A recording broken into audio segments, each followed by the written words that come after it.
Hello everyone, welcome to my channel smart study with doctor Sandeep. जैसे पिछली कई videos में हम एमएड फर्स्ट सेमेस्टर जो सीसीएस यूनिवर्सिटी का एमएड आता है फर्स्ट सेमेस्टर, उसके प्रीवियस क्वेश्चन पेपर्स को सॉल्व आउट करते हुए चल रहे हैं। इस वीडियो में हम सोशियोलॉजिकल फाउंडेशन ऑफ एजुकेशन जो थर्ड पेपर होता है फर्स्ट सेमेस्टर में, उसको सॉल्व आउट करेंगे। डिफरेंट यूनिवर्सिटीज़ में इसके नाम चेंज हो सकते हैं, थोड़ा बहुत सिलेबस चेंज हो सकता है, लेकिन जनरली अगर हम बात करें तो जो सोशियोलॉजिकल वाला पार्ट है एमएड लेवल में, हम आज उस पेपर को सॉल्व आउट करेंगे। आज हमारे पास जो क्वेश्चन पेपर है वो जून 2021 का है, सोशियोलॉजिकल फाउंडेशन ऑफ एजुकेशन, यानी कि शिक्षा के समाजशास्त्रीय आधार। सीसीएस यूनिवर्सिटी में ये फर्स्ट सेमेस्टर का थर्ड पेपर होता है। जैसा हम देखते हैं कि 80 मार्क्स का कुल क्वेश्चन पेपर है और उसके 3 भाग हैं, सेक्शन ए, सेक्शन बी और सेक्शन सी।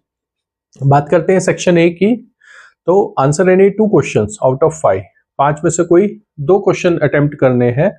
वर्ड लिमिट हमारे पास 75 वर्ड्स की है और हर क्वेश्चन 8 मार्क्स का है। तो पहला जो हमारा क्वेश्चन आता है वो आता है, what is the relationship between culture and values, यानी संस्कृति एवं मूल्यों के मध्य संबंध बताना है।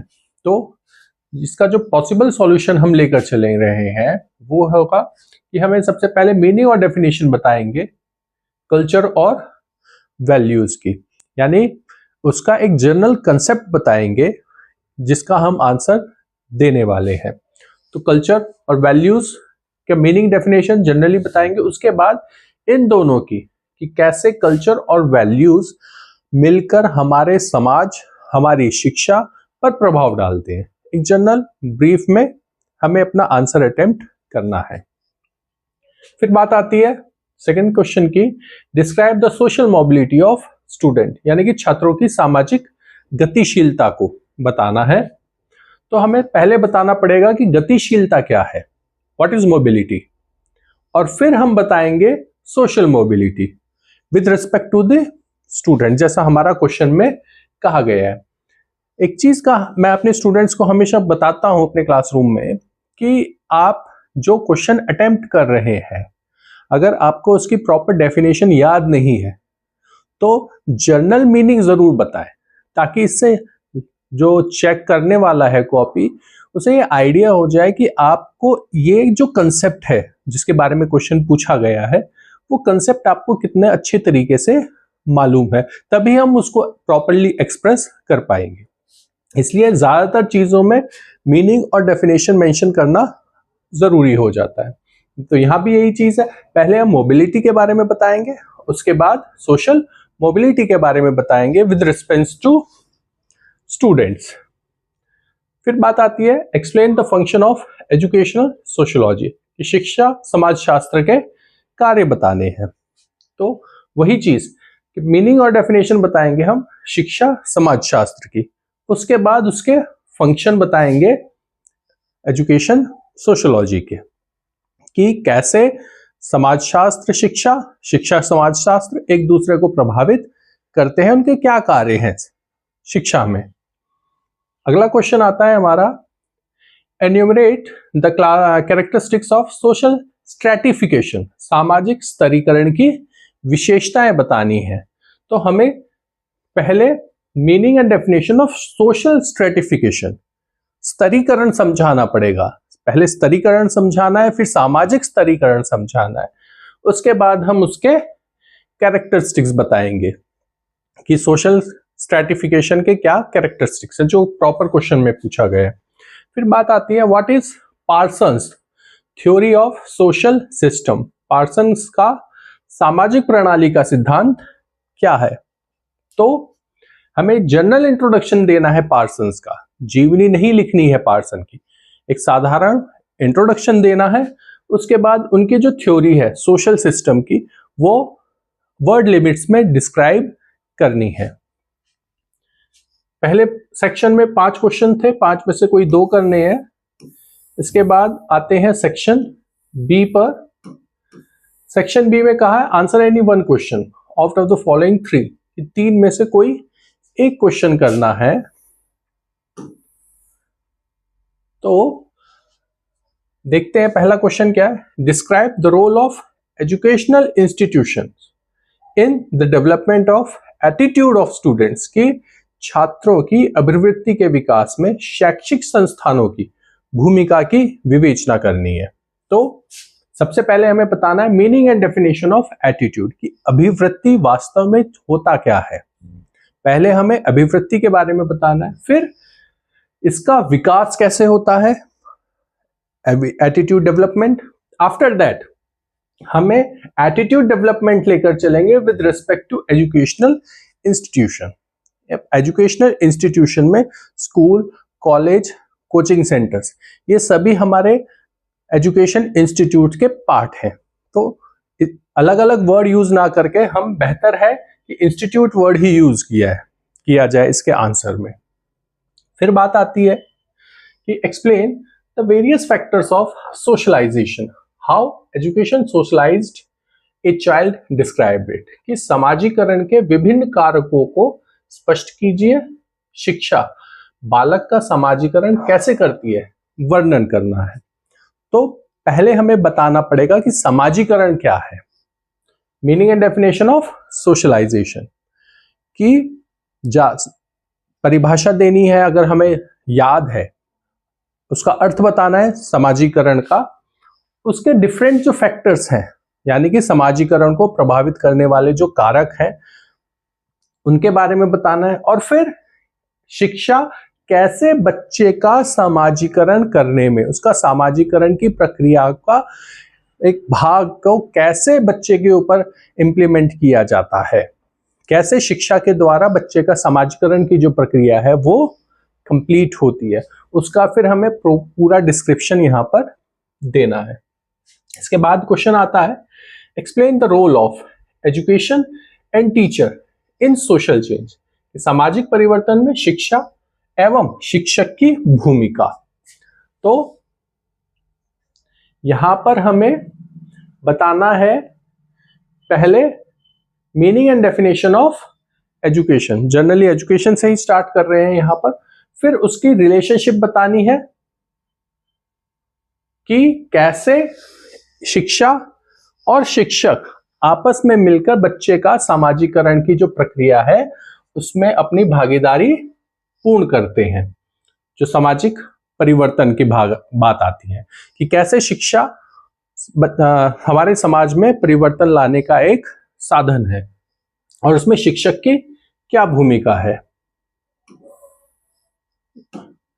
इसके बाद हमारा थर्ड सेक्शन आता है, सेक्शन सी।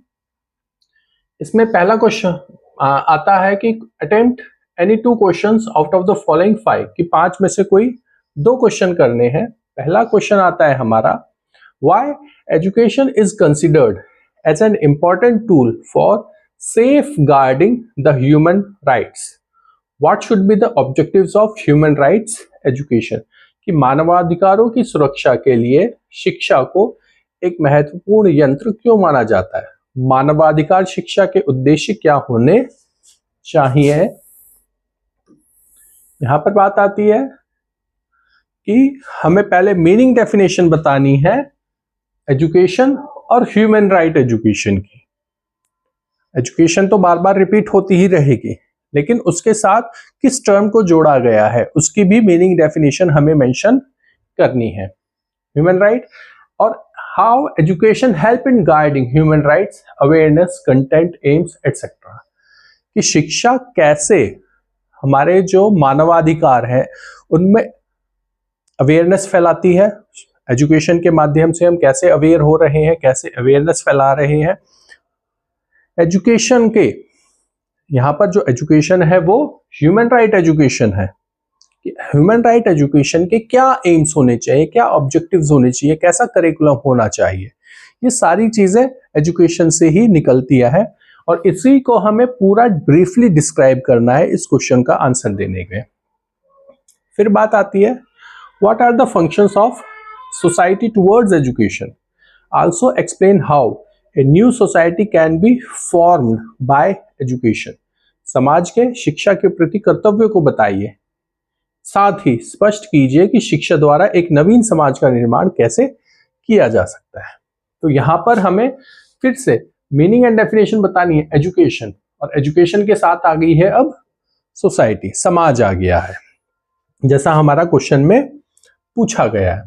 तो फिर से हमें एजुकेशन के बारे में बता रहे हैं और इस बार एजुकेशन को रिलेट कर रहे हैं सोसाइटी के साथ कि कैसे ये एक दूसरे पर निर्भर करते हैं, इनके संबंध बताने हैं, इनके कार्य बताने हैं एक दूसरे के रेफरेंस में, और फिर briefly explain process and formation of new society कि एक नए समाज के निर्माण की जो प्रक्रिया है, जो पद है, जो सीरीज है ना, वो पूरी प्रक्रिया को हमें समझाना है एजुकेशन के साथ जोड़ते हुए कि समाज का निर्माण एक दिन में नहीं होता, एक लंबी प्रक्रिया रहती है। तो उस पूरी प्रक्रिया को समझाते हुए और उसको साथ एजुकेशन को भी जोड़कर हुए चलना है, तब हम इस क्वेश्चन का आंसर प्रॉपर करेक्ट दे पाएंगे। फिर बात आती है what do you understand, sorry what do you mean by social organisation, what are various types of elements of social organisation, कि सामाजिक व्यवस्था से क्या अभिप्राय है, सामाजिक व्यवस्था के विभिन्न प्रकार एवं तत्व क्या है स्पष्ट कीजिए। तो यहाँ पर हमें मीनिंग और डेफिनेशन बतानी है सोशल ऑर्गेनाइजेशन। इसमें हम सोशल का अलग भी और ऑर्गेनाइजेशन का अलग अलग भी दे सकते हैं या सीधा सोशल ऑर्गेनाइजेशन देने पर।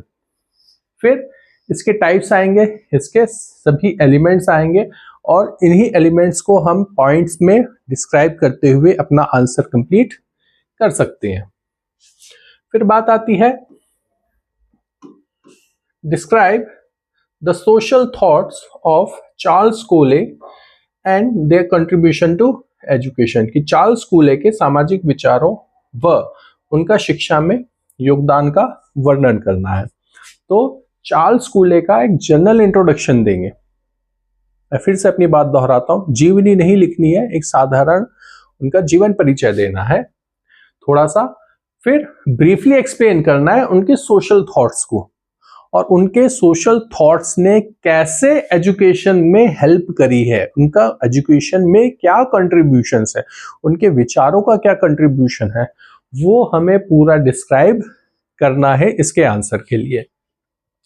और फिर लास्ट आता है हमारा what do you mean by socialisation, describe the importance of stages of socialisation in the development of child, also elaborate the methods of socialisation, यानी सामाजिकरण से क्या अभिप्राय है, बालक के विकास में सामाजिकरण की अवस्थाओं के महत्व का वर्णन कीजिए, सामाजिकरण की विधियों की भी विवेचना कीजिए। तो यहां पर हमें इसके आंसर के लिए meaning and definition of socialisation, समाजीकरण का अर्थ और परिभाषा डिस्क्राइब करनी है प्रॉपरली, इसके सभी एस्पेक्ट्स और इसकी क्या इंपॉर्टेंस है डिस्क्राइब करेंगे with respect to child development, कि समाजीकरण में या समाजीकरण की प्रक्रिया में छात्र का जो विकास हो रहा है तो उसका सामाजिक विकास समाजीकरण के द्वारा कैसे किया जा रहा है, उसके कितने पद होते हैं, कि क्या प्रक्रिया रहती है, उसे हमें ब्रीफली एक्सप्लेन करना है। और फिर एक्सप्लेन मेथड्स ऑफ सोशलाइजेशन, वो कौन से तरीके हैं, वो कौन से मेथड्स हैं जो समाजीकरण की प्रक्रिया में भागीदारी निभाते हैं। यहाँ पर हम सोशियोलॉजी को लेकर चल रहे हैं, सोशियोलॉजिकल फाउंडेशन ऑफ एजुकेशन, यानी कि समाजशास्त्र और शिक्षा के साथ संबंध लेकर चल रहे हैं। तो बहुत सारी चीजें हमें यहाँ पर ऐसी मिलती हैं जो सोशियोलॉजी का हिस्सा है और सोशियोलॉजी के साथ एजुकेशन जोड़ी गई है।